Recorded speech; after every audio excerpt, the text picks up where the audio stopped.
Now an update on the news from overnight with Laura Gray. Yeah, this story is breaking overnight. The NFTA is investigating a United Air flight from Washington Dulles that veered off the runway right here in Buffalo. This happened just before midnight. Our Rachel Alzafan kicks off our team coverage live at the Buffalo Niagara International Airport.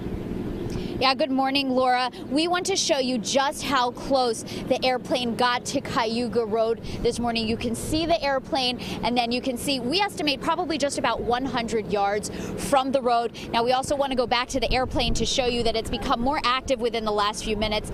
There have been more firefighters that have been arrived. There has also been a pushback tractor that has arrived at the scene. And now that the sun is coming up, you can see that the front landing gear is really embedded into the grass. We've also found out more about the plane. Its registration number is N514MJ. It flies under a United Express banner, but it's registered to Mesa Airlines. It's a Canadair regional jet.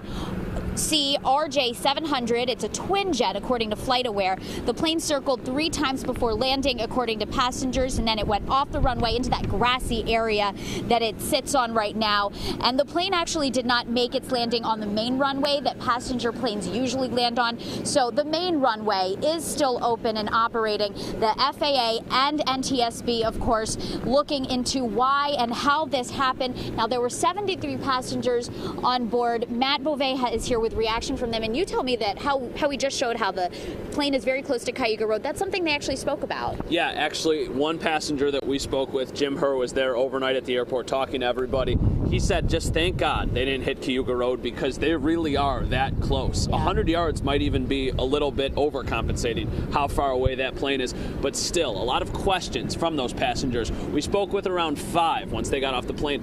All of them said that they didn't get any answers from the airline. They didn't even hear anything from the airline until about a half an hour out. That's when they came over the PA, the pilot, and he said that conditions were slick. It was tough to stop. They tried to brake as soon as possible, and then they just slid off the runway. As a matter of fact, they actually said that they were still on the runway. They never told them that they were off into the grass until that half an hour after. So still, a lot of passengers wondering what exactly happened.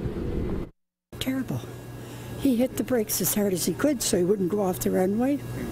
Went right out into the grass. And the grass was pretty deep when we got off the plane.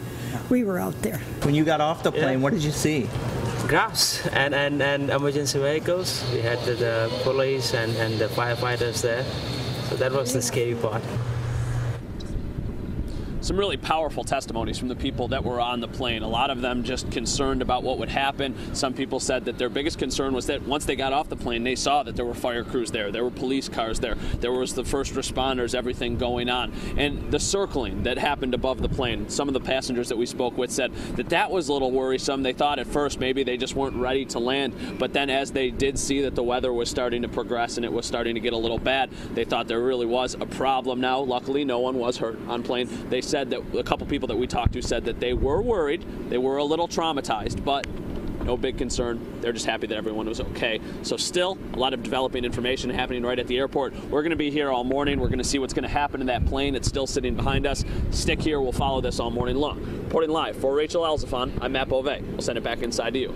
All right, glad nobody was injured. Thank you, Matt and Rachel. A passenger on board that flight tweeted out this photo. You can see firefighters on the scene, passengers waiting to deboard the plane. 7 Eyewitness News, the first on the scene overnight, the first to tweet about this. Follow at WKBW on Twitter and like us on Facebook for all of your breaking news updates. And